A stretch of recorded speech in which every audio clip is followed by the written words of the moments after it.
Welcome. This training is a safeguarding refresher course. This has been prepared in relation to returning to school following lockdown in the COVID-19 pandemic. This has been co-written with the Safeguarding and Education team in Bristol and the Safeguarding and Education colleagues in South Gloss. This video has been prepared for colleagues in schools in relation to providing annual safeguarding training in accordance to statutory guidance, keeping children safe in education. Please note, different sections will be narrated by different members of the team. We are now going to go through a training agreement. Here are a few points which we hope you will all agree with to ensure this is a helpful session for you. Child abuse can be distressing and a sensitive issue. Please ensure that you look after yourself and colleagues if you are affected by the training. Confidentiality. Do not discuss cases about students you're currently working with. Colleagues may not be ordinarily privy to that information. Just imagine if it was your child being discussed on a training course. Where you may want to discuss a point, please be mindful to respect that family's right to a private life and anonymise appropriately. Respect each other's views. We all have different values, beliefs and backgrounds. To ensure that this is a safe learning environment, we need to be open to reflecting on how these can impact on our practice. If you haven't already done so, please switch your phones to silent. Try and protect this time for your learning and for your reflection on your practice. Timekeeping. Your designated safeguarding lead has allocated time to this session. They will now tell you when the session will end and when you will have breaks. You have 10 seconds to do this.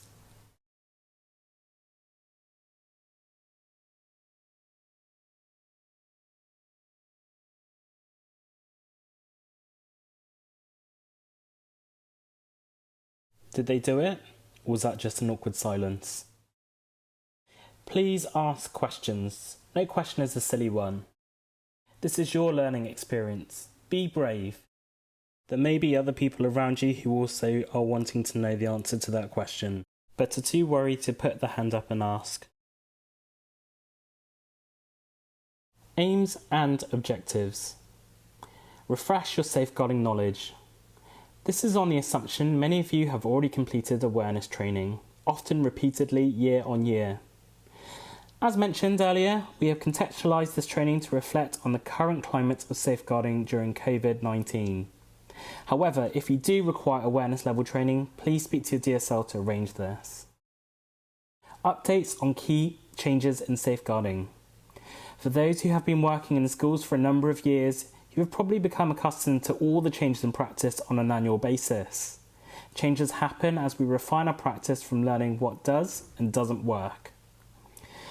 Be able to apply it in the context of your day-to-day work. All of us are probably quite used to reading policies and guidance. It's really hard to embed knowledge if we just skim read these documents.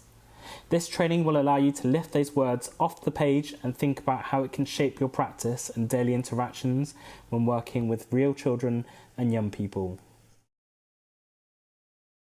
Now on to our objectives. The first objective, refreshing knowledge. You may be wondering why there's a picture of the F5 key. Does anyone know what it's for? That's right, it refreshes your browser when you hit it. Give it a go next time you're on the internet. See, you've already learnt something new. Going back to training, this section will be a reminder of key points. The second objective, updates in keeping children safe in education 2020. There is a new version of this which is effective from the 1st of September 2020. This section will highlight key changes and updates that you need to know. The third objective, topical safeguarding issues. This is to reflect on key areas of safeguarding which will help you welcome learners back. These are mental health, trauma-informed approaches to behaviour, and responding proportionately to peer-on-peer harm. The last objective is about safer working practice. This involves key points in relation to new practice considerations coming out of lockdown. Refreshing knowledge. This section is designed to be a refresher, not to teach you the basics of safeguarding. If you feel that you need additional training or that you may have missed or not undertaken sufficient safeguarding awareness training, please speak to your DSL to arrange a catch-up or to access a course. Safeguarding. What is it? We're going to give you 2 minutes now in pairs or groups to define it. Pause the video for 2 minutes. Protecting children from maltreatment. Give an example of how you protect children from maltreatment in your role. Pause the video for 2 minutes to discuss. Preventing impairment of children's health or development. This has been updated by the new version of Keeping Children Safe 2020 and now includes that this should be the prevention of the impairment of children's mental and physical health. Can you think of examples about what you do to prevent impairment of children's mental and physical health? Pause the video for 2 minutes to discuss.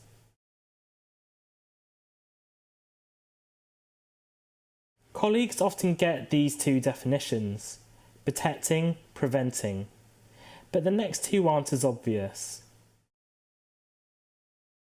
Ensuring that children grow up in circumstances consistent with the provision of safe and effective care. It is really important to recognise the need to value your working relationships. A safe and stable relationship with you as a professional is often a protective factor. Replace the word care with the word love. Love is often perceived to be an unprofessional term. When you're considering how much time you spend with some of your learners, it is important to recognise the value of the care you put into your working relationships, which makes the school a safe space for those where home may not be so safe. In fact, it's unprofessional to be stoic, process-driven robots who are not emotionally literate. This can be the difference between a learner seeking help from you if they have experienced harm, which is more likely if you're warm and nurturing, as opposed to if you're cold and unapproachable. It is really important to model those healthy relationships we so often talk about. Another one which doesn't always get voiced is taking action to enable all children to have the best outcomes. What does best outcomes look like? Not too long ago, the dominant discourse in the educational field is that schools are there to teach. With budgetary constraints, this has become even more pronounced, when schools were often performing to Ofsted inspections, which primarily looked at academic achievement and academic data. Schools don't just teach for academic attainment. You teach life skills to enable children and young people to be the best that they can be and give them the best chance in life. Notice the wording in the last point. Taking action to enable all children to have the best outcomes. It reflects the discourse of the old Labour policy, every child matters. Schools aren't just there to teach. You help learners to be healthy, be safe, enjoy and achieve, make a positive contribution, and achieve economic well-being. During COVID, your role and importance became all the more pronounced. Settings were bending over backwards to support our most vulnerable in society. Child protection. Take 2 to 5 minutes to discuss these questions in pairs or groups. 1. Define it. What do we mean by the term child protection? 2. What are the categories of abuse that you may encounter? 3. What is the difference between the use of the word abuse and the word harm? Pause the video for 2 to 5 minutes. Child protection is a term derived from the legislation, the Children Act, 1989. It is a threshold by which professionals should take action to promote the child's welfare. This is when there is a reasonable cause to suspect that a child who lives or is found in the area is suffering or is likely to suffer significant harm.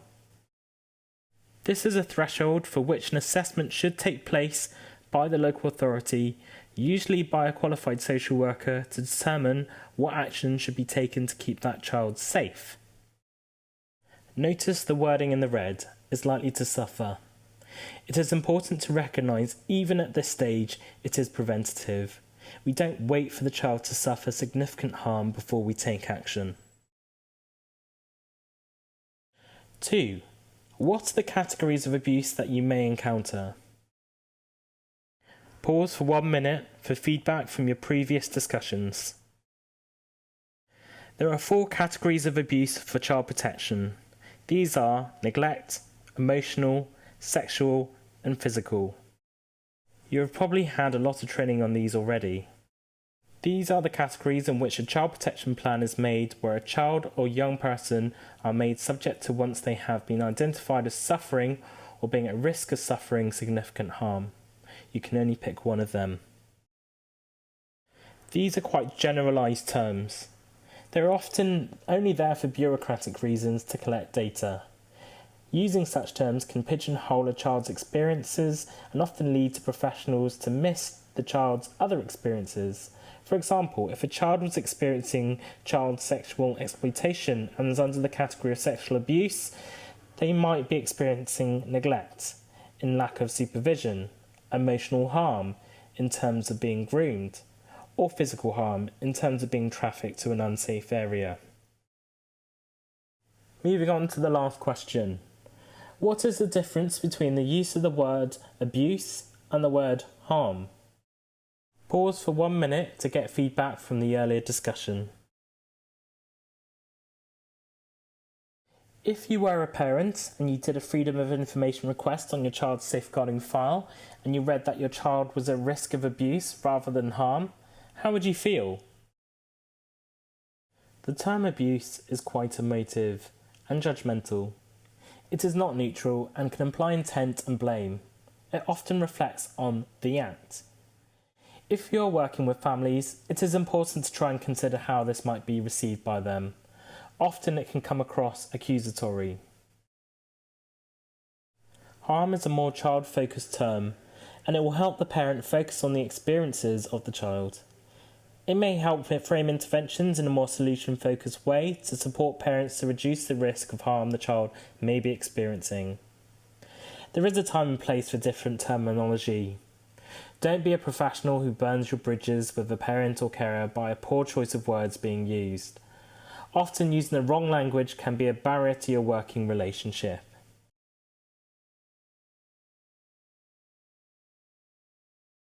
Every setting requires a designated safeguarding lead, or DSL.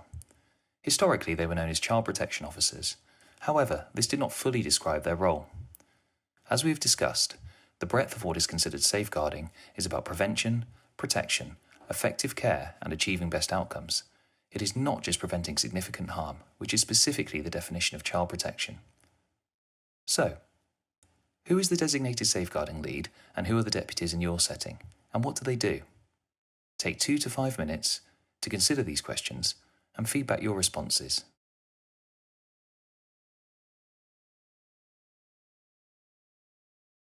To help outline the role and responsibility for the DSL, here are some practical examples. Managing referrals. DSLs will lead safeguarding team meetings, review, chase, and audit referrals. Working with others. DSLs will liaise with other agencies, call and attend multi-agency meetings, advise staff on actions, and feedback to the wider staff body following a referral. Training and raising awareness. DSLs review the training matrix, ensuring all staff have relevant and up-to-date training. Casework. DSLs transfer safeguarding and child protection files to new settings, review these cases, and share information with wider staff, also identifying trends and patterns. Working together is another key concept in successful safeguarding. Education settings cannot always keep children safe on their own or in isolation, particularly if harm occurs outside the school context. Have a go at identifying what different colleagues do from different agencies to safeguard children. I'm going to read out the names of these professions. This video can be paused for 1 minute after the name of the profession is read out to give those of you in the room a chance to call out some of the key things you think they do in relation to safeguarding. Firstly, education, teachers.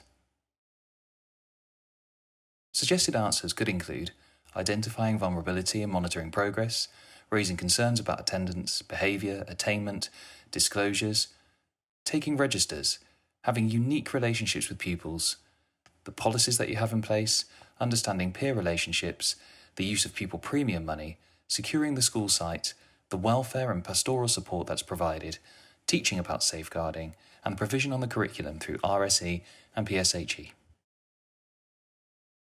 Second profession is social care, or social workers. Suggested answers could include carrying out an assessment of need under Section 17 of the Children's Act 1989 or Section 47, which is child protection assessments, carrying out multi-agency assessments, supporting and progressing families to keep children safe at home. Social workers often coordinate a case, which means directing a team of professionals around the child or family to carry out a plan shaped by an assessment. This is all to promote the welfare and safety of a child. There are different types of social workers who attempt to support families, for example, adult social workers.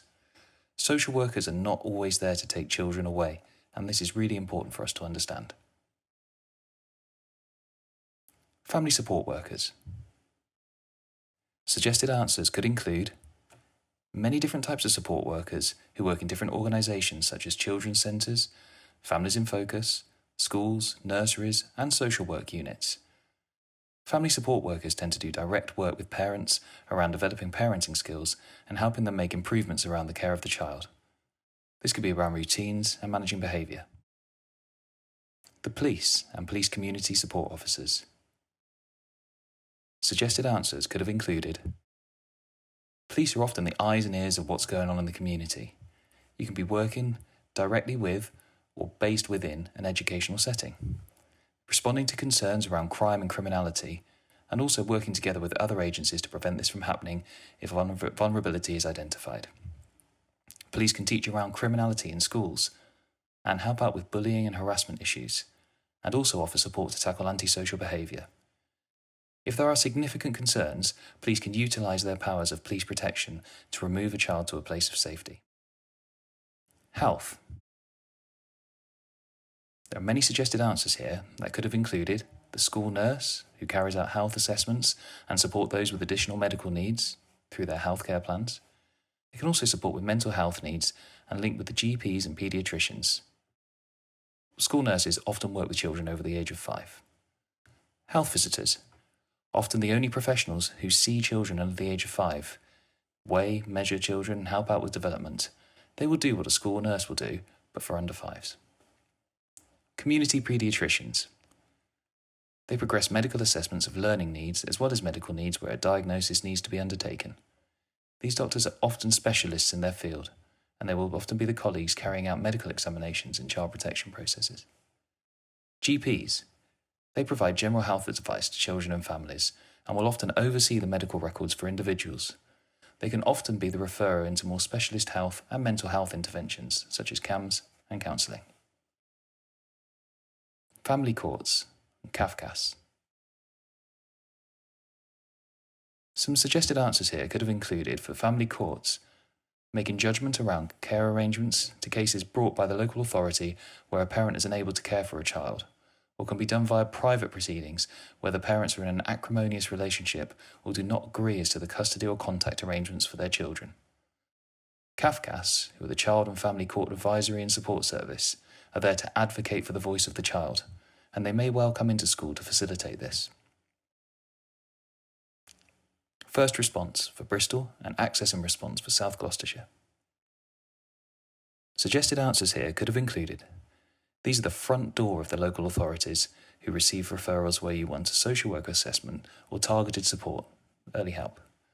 Normally this goes through the DSL, Deputy DSL safeguarding team. However, you may be required to make a referral in the event that these colleagues are not available or in exceptional circumstances where you do not agree with the DSL's decision not to make a referral. You must notify the DSL if you do make a referral as soon as you can after doing so. Children's centres.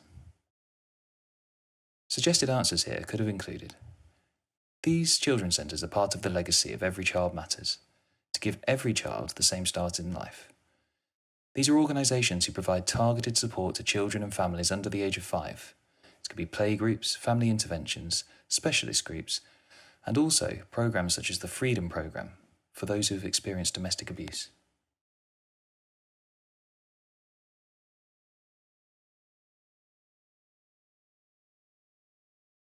This is to remind you of the new local safeguarding partnerships, which have taken over from local safeguarding children's boards to promote multi-agency working and practice on a local basis.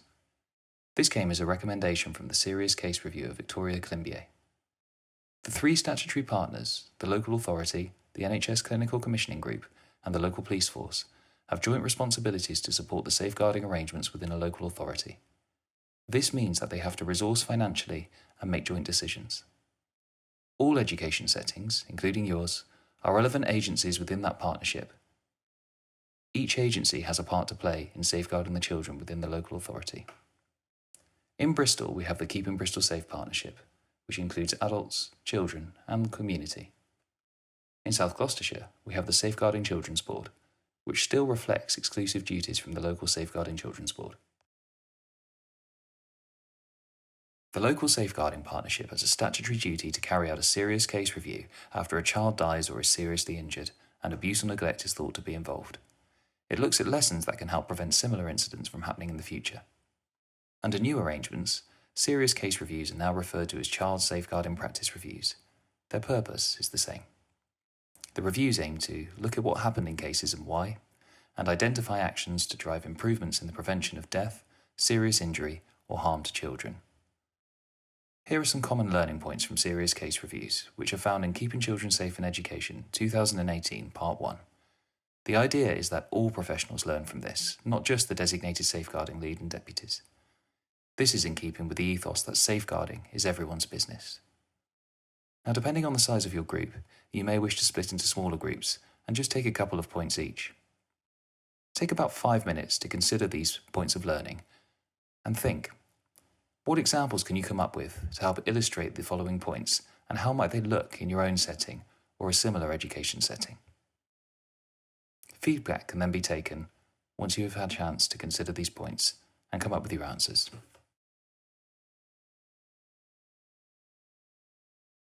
As you are all aware, Keeping Children Safe in Education has been updated, and these updates are effective from the 1st of September. In this section of the training, we'll be looking at some of the main changes which you need to be aware of and how this might impact your practice. All of you will need to read Part 1, and if you work directly with children, you will also need to read Annex A. If for any reason you are unable to access this, please make your DSL aware. So what is new in Keeping Children Safe in Education 2020? This new version references COVID-19 and the lockdown period. It acknowledges the additional vulnerabilities experienced by children during lockdown and makes reference to government guidance which should be read alongside Keeping Children Safe in Education. Here is an opportunity for you as an audience to have a discussion. I'd like you to take between 2 and 5 minutes to have a discussion about how you think children and their families have been impacted by COVID-19 and the lockdown period. Please pause this video now to allow yourself time for this discussion.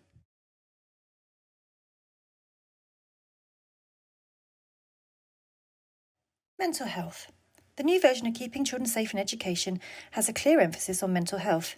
This is particularly evident in the updated definition of safeguarding. Importantly, it also recognises that all staff should be aware that mental health problems can, in some cases, be an indicator that a child has suffered as a risk of suffering, abuse, neglect or exploitation. It goes on to say that only appropriately trained professionals should attempt to make a diagnosis of a mental health problem. However, school staff are well placed to observe children day to day and identify those whose behaviour suggests that they might be experiencing a mental health problem or be at risk of developing one. We will be looking at mental health and ACEs in more detail later in the training. Right now, I'd like you to take 2 to 5 minutes for a discussion. And the discussion point I would like you to think about is, what is trauma-informed practice? Please pause the video now to allow for this discussion.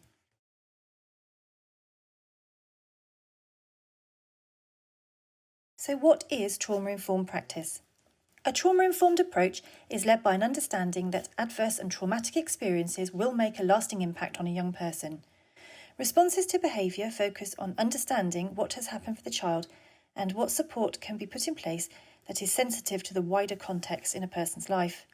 behaviour is a form of communication, and trauma-informed practice looks beyond a punitive framework to focus on the value of relationships and support for a young person in addressing the root causes. Extra-familial harm. Keeping Children Safe in Education 2020 also refers to extra-familial harm. I'm going to ask you to take 2 minutes for a very quick discussion within your room. The discussion point is, what is extra-familial harm? Pause the video now to have this conversation.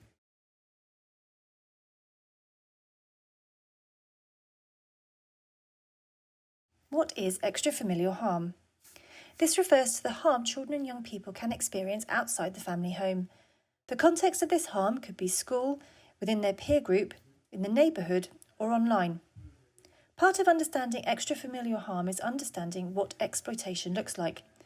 I'm going to read a short descriptor, and I'd like you to consider whether you think this is referring to child sexual exploitation or child criminal exploitation. This form of abuse occurs when an individual or group takes advantage of an imbalance of power to coerce, manipulate, or deceive a child into harmful activity. Whilst age might be the most obvious, this power imbalance can also be due to a range of other factors, including gender, sexual identity, cognitive ability, physical strength, status, and access to economical or other resources. In some cases, the abuse will be in exchange for something the victim needs or wants, and/or will be to the financial benefit or other advantage, such as increased status, of the perpetrator or facilitator. The abuse can be perpetrated by individuals or groups, males or females, children and adults. The abuse can be a one-off occurrence or a series of incidents over time and range from opportunistic to complex organised abuse. It can involve force and/or enticement-based methods of compliance and may or may not be accompanied by violence or threats of violence. Victims can be exploited even when activity appears consensual, and it should be noted that exploitation, as well as being physical, can be facilitated or take place online. Now's an opportunity for you to pause the video and find out what your audience think. Is this referring to child criminal exploitation or child sexual exploitation? Pause the video now.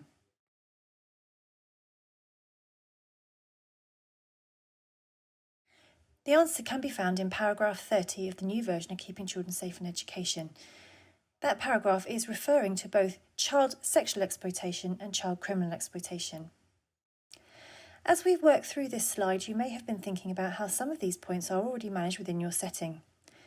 Considering the impact of lockdown, mental health, and extra-familial harm, I'd like you to take 5 to 10 minutes to have a discussion about the following questions. Safeguarding is everybody's business. So what do these look like in the context of your role? What might you notice? And how would you respond in your role? Please pause the video now to have this conversation.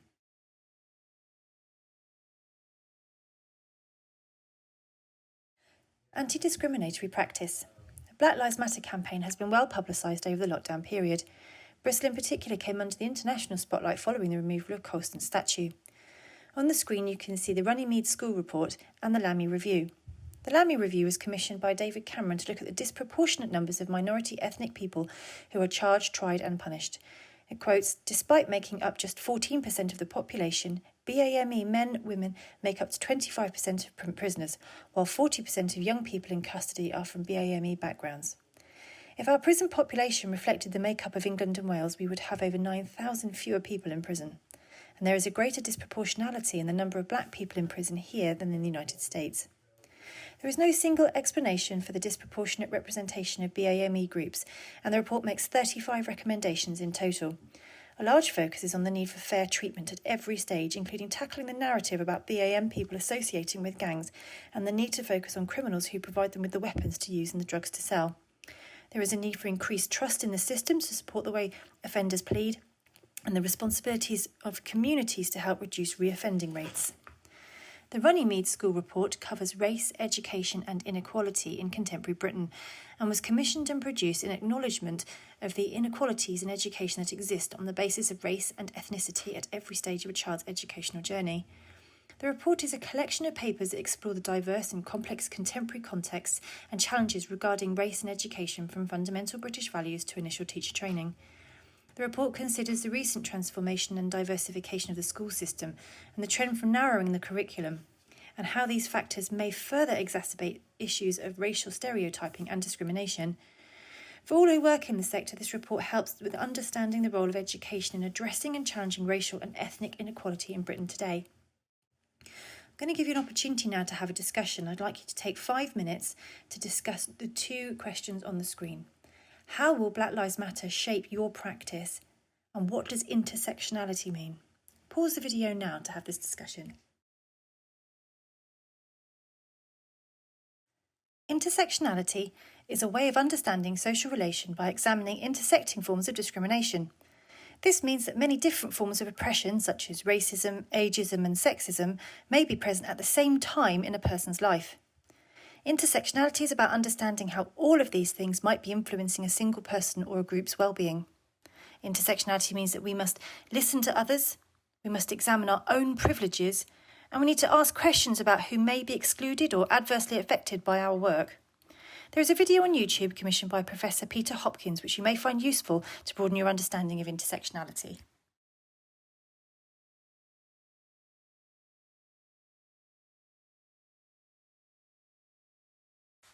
In this next section, we will cover topical safeguarding issues, including mental health, trauma-informed practice, and responding proportionately to peer-on-peer harm. This is to assist you in welcoming learners back as they return to school following coronavirus lockdown restrictions. Mental health has been given increased focus in the new version of Keeping Children Safe in Education. Here, we will consider some key questions regarding mental health in education settings. After each question, pause the video and allow 2 minutes for discussions, and then 2 minutes for feedback for each question. Question 1. What does mental health look like? For example, what is the difference between good and poor mental health? What behaviours might you notice? And how do you measure mental health? Question 2. What could cause mental health problems? How might adverse childhood experiences impact on mental health? And other than what's happening at home, what else can cause mental health problems? Question 3. How should you respond to it? What's the difference between empathy and sympathy? How would you like to be spoken to if it were you in that situation? Question 4. Where do you record it, and what next? Who should you share your concerns with? And are mental health problems a sign of a safeguarding issue? If so, how do we record it?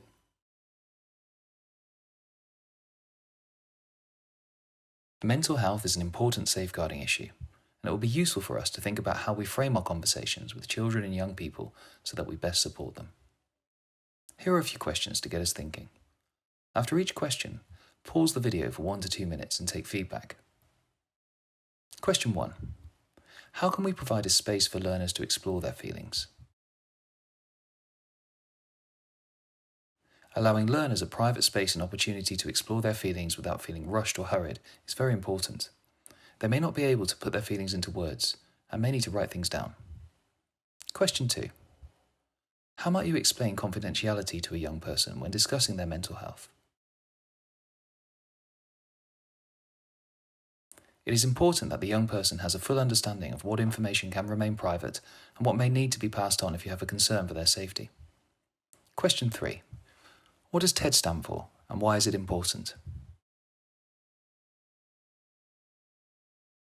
TED stands for Tell Me, Explain to Me, and Describe to Me.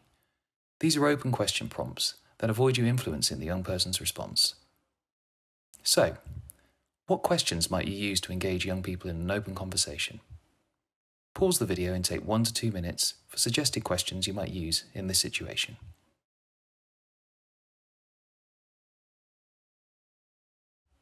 Here are some questions that you may wish to use when engaging a young person in a conversation around their mental health. Here are some questions that you may wish to use if you are leading on to next steps, offering support, or finding another time to speak.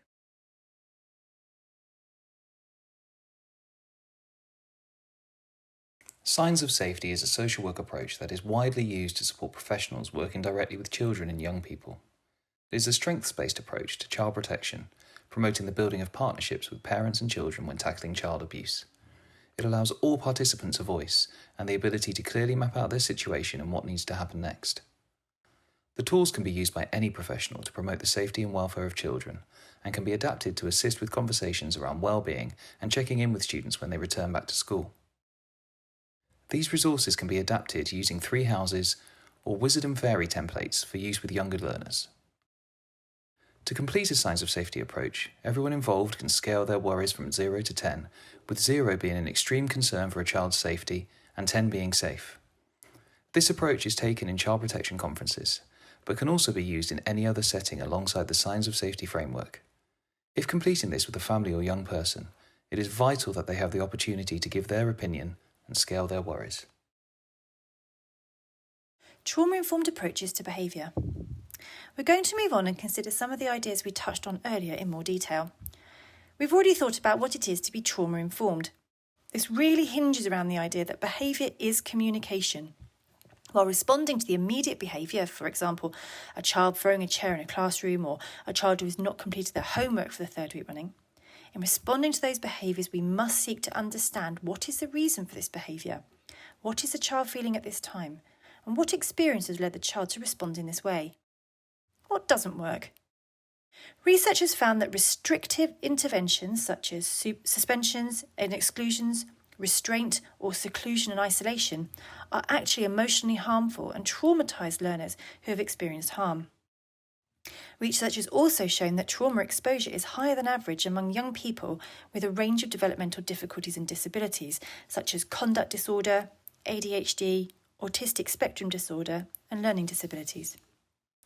Systemic trauma, by definition, affects the young people who face the greatest oppression and discrimination. For example, children from BAME communities, those from poor and socially disadvantaged backgrounds, those who identify as LGBT, those who are migrants, refugees or seeking asylum, those with disabilities, and those from minority religious groups. It is important to recognise this point and link this to understanding that our own experiences or biases will affect how we respond to and record concerns. So what does work well?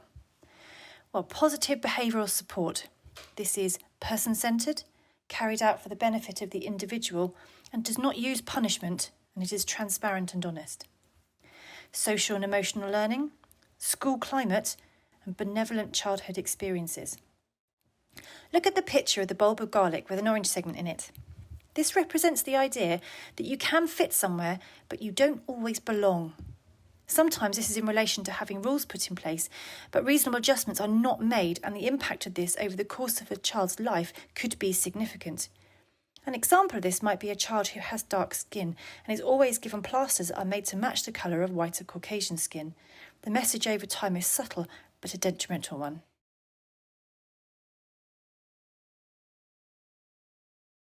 Adverse childhood experiences. Continue our thinking around trauma-informed practice, we're going to talk about ACEs. Bristol is an ACE-aware city. But what are ACEs? Now's an opportunity to take between 2 and 5 minutes to discuss this as a group. Pause the video now to have this conversation.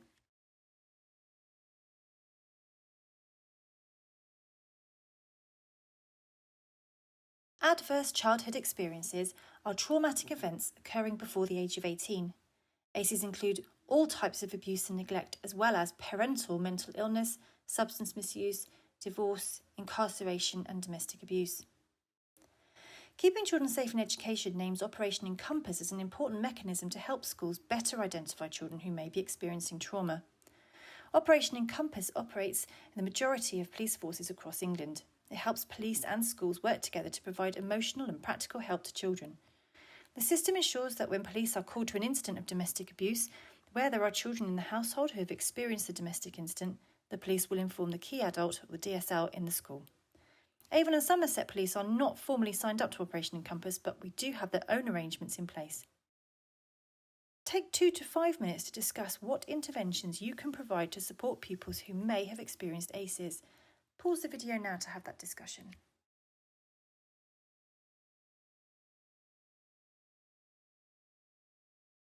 Responding proportionately to peer-on-peer harm. Peer-on-peer harm is where those involved are all under the age of 18.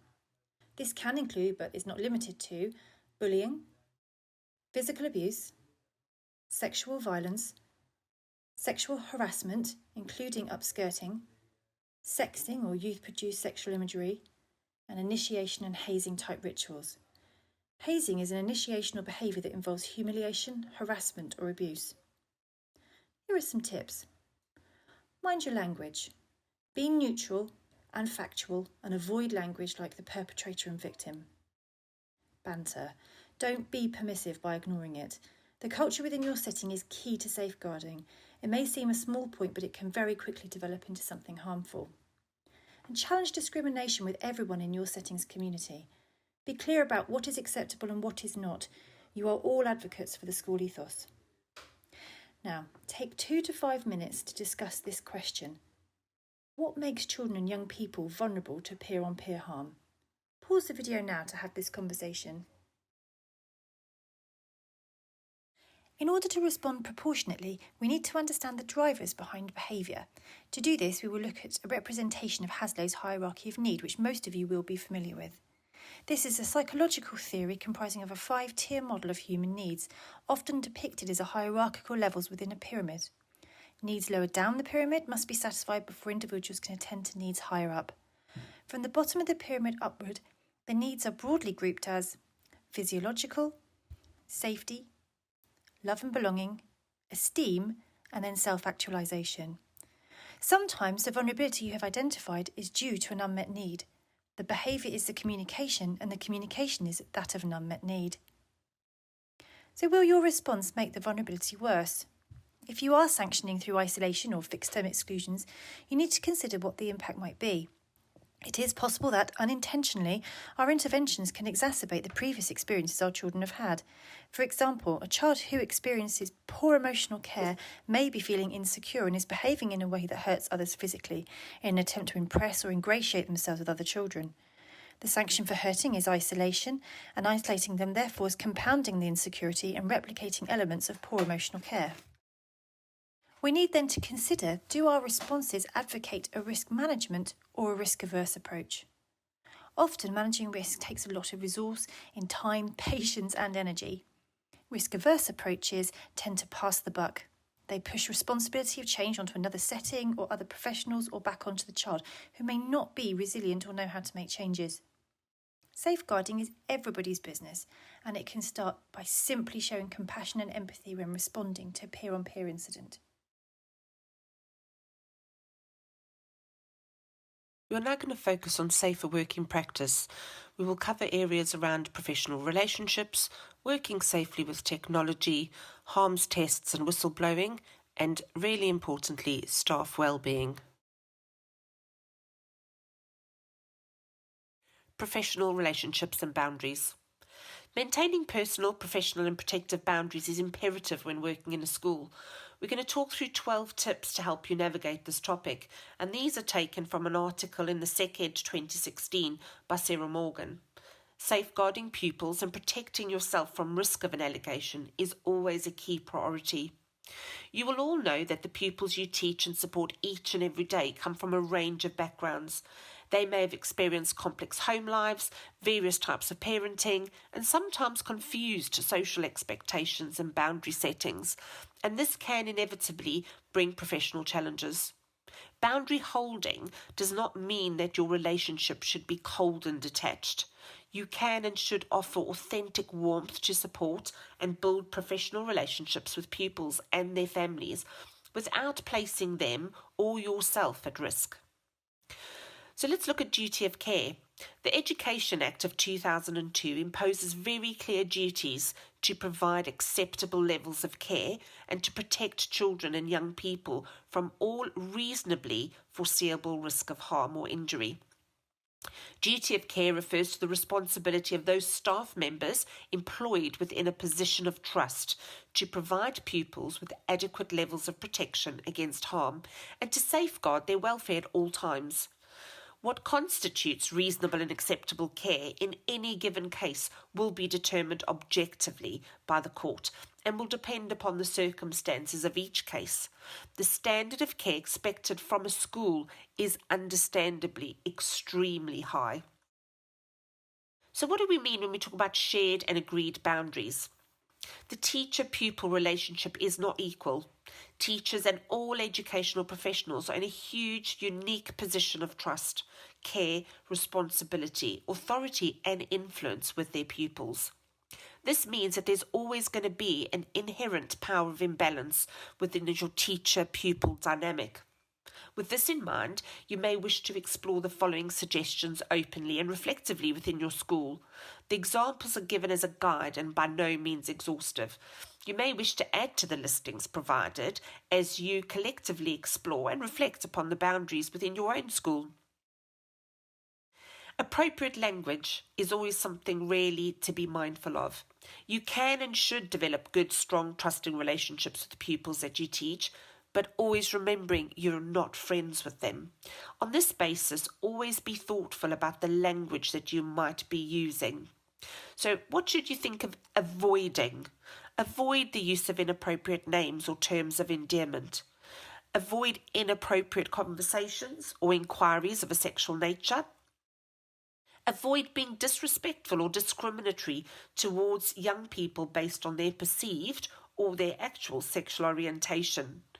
And stay away from suggestive humour, banter, jokes or innuendo of a sexual nature. Names such as buddy, mate, pal, friend and so on may give really confusing messages to children.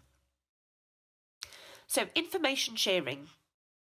Right, you need to avoid sharing personal information. Your online boundary setting is equally as important as your school and classroom-based boundaries. Remember that social media is just that, it's social. When last have you checked your privacy settings on your social media platforms? Have you Googled yourself recently to see what people can see about you on the internet? So, what should you avoid doing? Please avoid discussing your personal lifestyle details or lifestyle details of other staff or pupils unless it's directly relevant to the learning topic and you have to have the individual's consent. Avoid adopting an ongoing support or welfare role that's beyond the scope of your position, or adopting a role that is the responsibility of another staff member or external professional. So, for example, it would normally be the responsibility of your counsellor, your DSL, a designated teacher, etc. And if you do start to take up that role, please talk to your safeguarding lead and or your head teacher.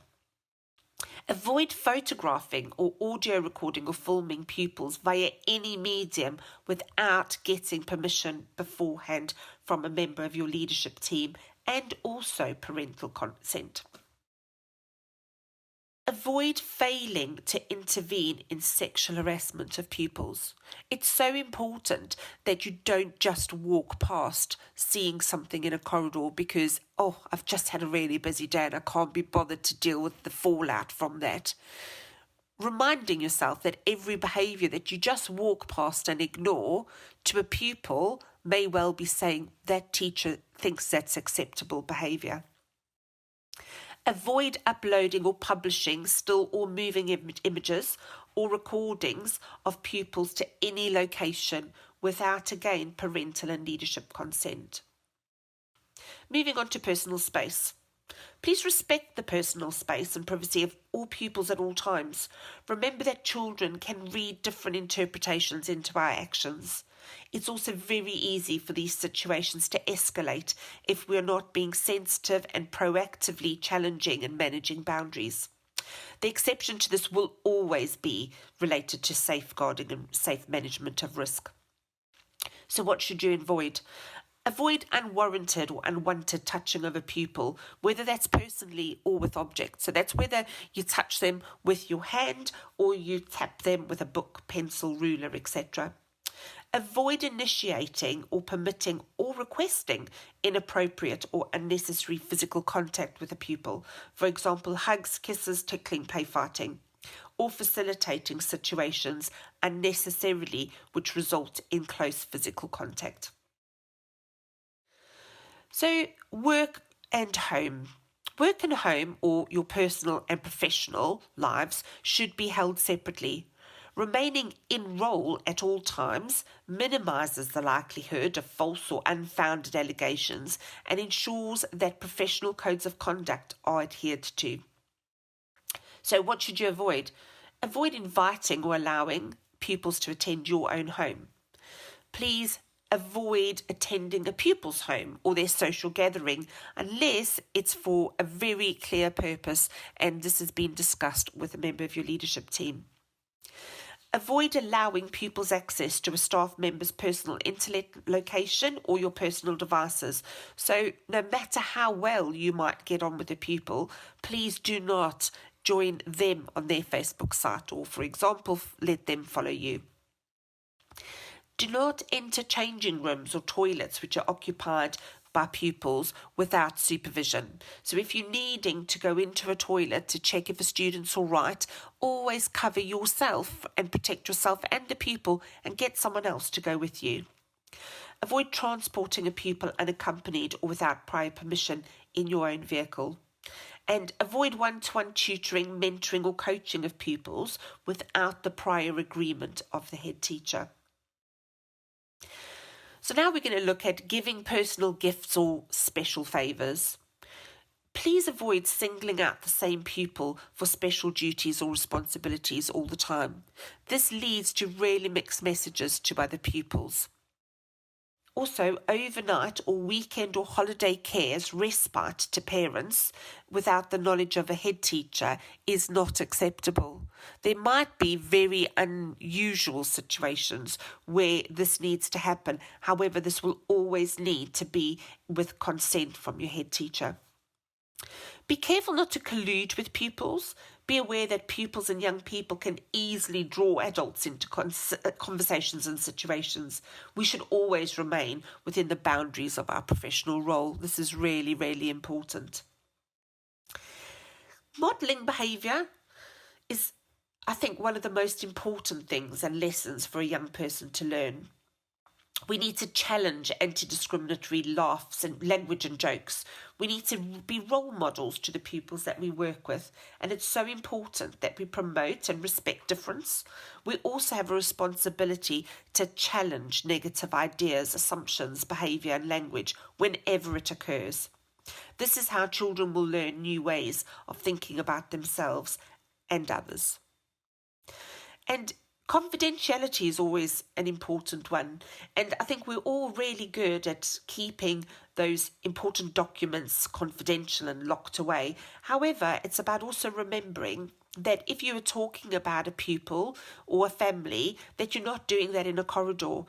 Look around, make sure you can't be overheard. Make sure that all of these confidential conversations take place in an appropriate setting. Personal appearance. It's really important to maintain a high level of appearance and self-care. We are professionals at work and as such represent the school.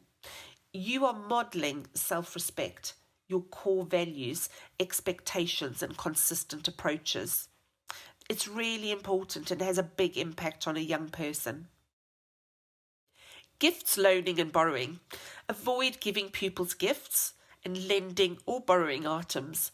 There are issues of power, control and equality involved in these areas, and pupils should be discouraged from offering gifts to a member of staff. And again, we're not talking about the small tokens of thanks. What we're talking about is if a pupil gives you a gift that makes you feel uncomfortable, whether it's because of what the gift actually is or the monetary value of that gift, please go and have a conversation with your safeguarding lead or your head teacher about the gift. So non-verbal communication is important to remember too, because we're all human.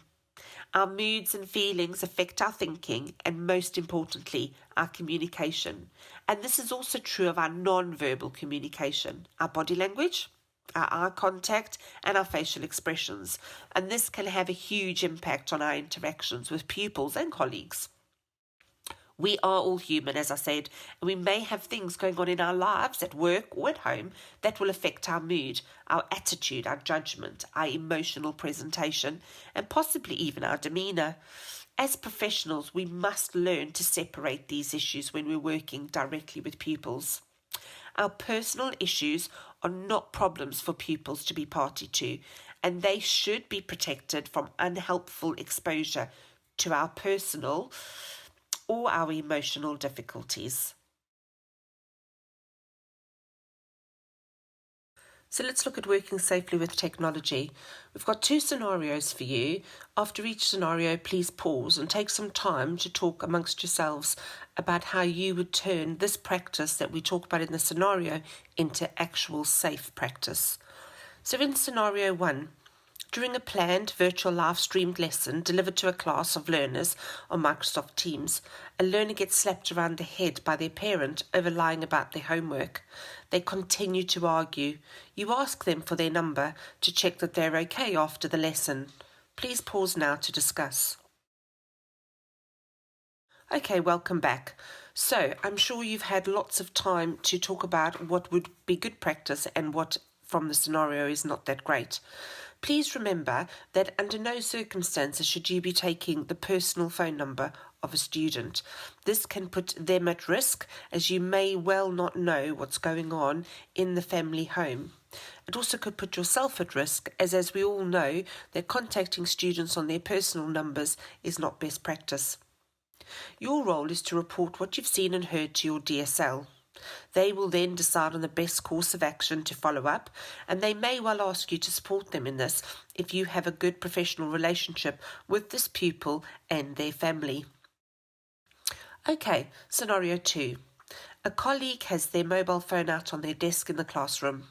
A WhatsApp notification pops up on their locked screen as a preview with a sexually explicit message. Please pause now to talk about this amongst yourselves. Okay, so what is good practice and what isn't? Please do not confront your colleague yourself. What you will need to do is to report this immediately to your DSL or head teacher.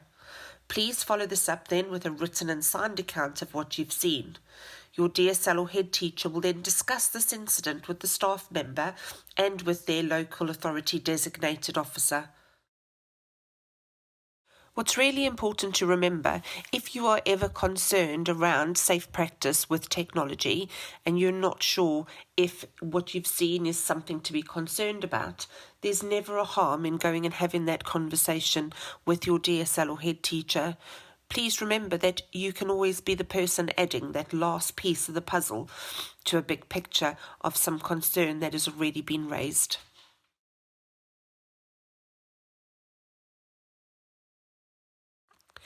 We're now going to look at harms tests and whistleblowing. Schools have a duty to report allegations that meet the harms test criteria to the local authority designated officer. The harms test is referenced in both Working Together to Safeguard Children 2018 and in Keeping Children Safe in Education. The Working Together document states that organisations and agencies working with children and families should have clear policies for dealing with allegations against people who work with children. Such policies should make a clear distinction between an allegation, a concern about the quality of care or practice, or a complaint. An allegation may relate to a person who works with children who has behaved in a way that has harmed a child or may have harmed a child, possibly committed a criminal offence against a child or related to a child, behave towards a child or children in a way that indicates they may pose a risk of harm to children. Keeping Children Safe 2020 has actually added a 4th point to consider when looking at the suitability of someone working with children and young people. And this is, has this person behaved or may have behaved in a way that indicates that they may not be suitable to work with children? So this is a new point that's been brought in to kind of look at how people behave outside of school environment, maybe in their home lives, etc., and whether this raises concern. The William Vahi Serious Case Review recommends that staff should not wait until the threshold for these points has been reached.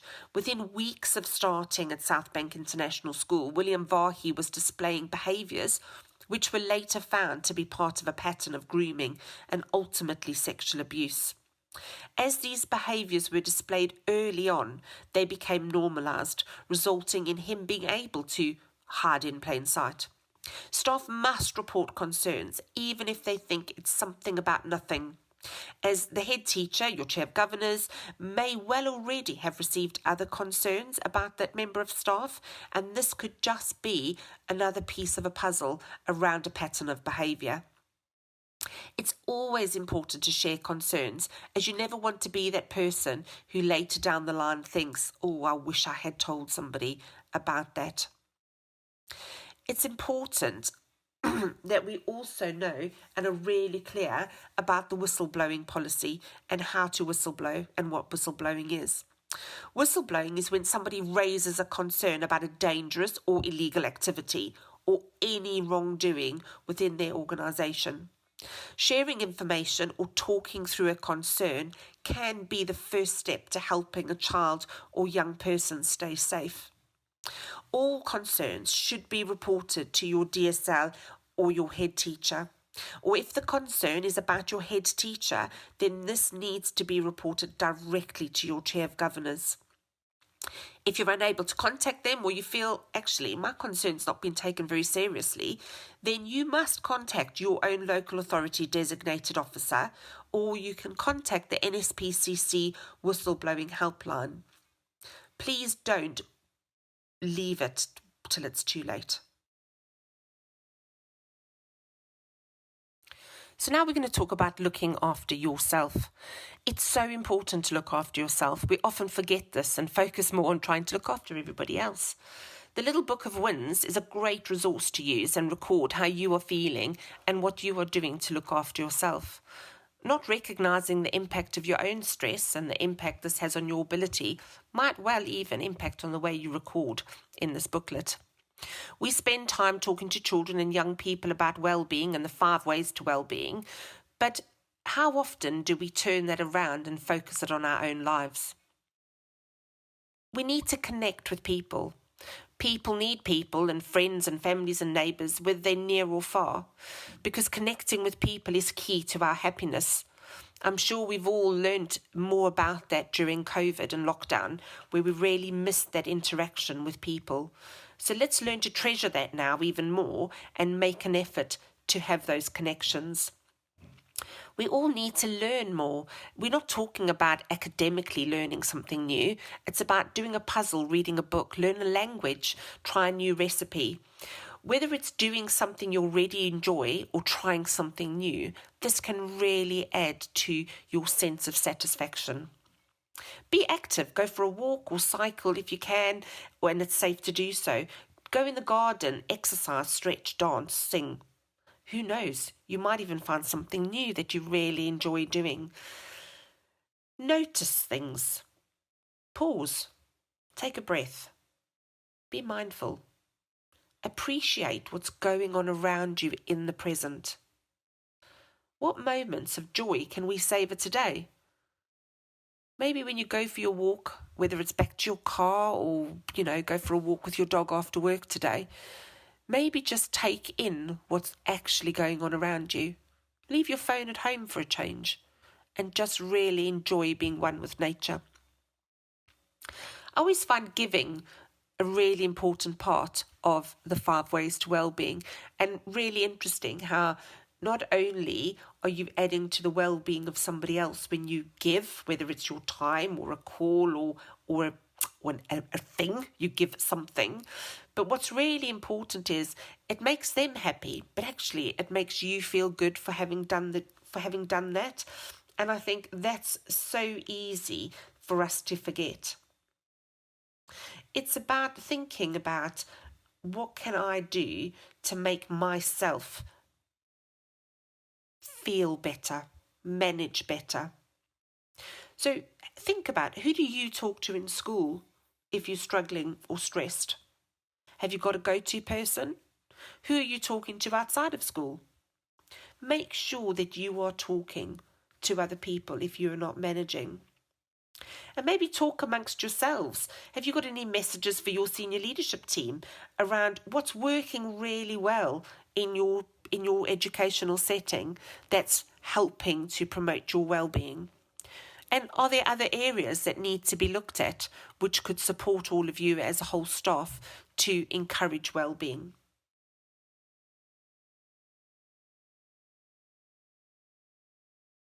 And finally, a light-hearted video clip for you to enjoy.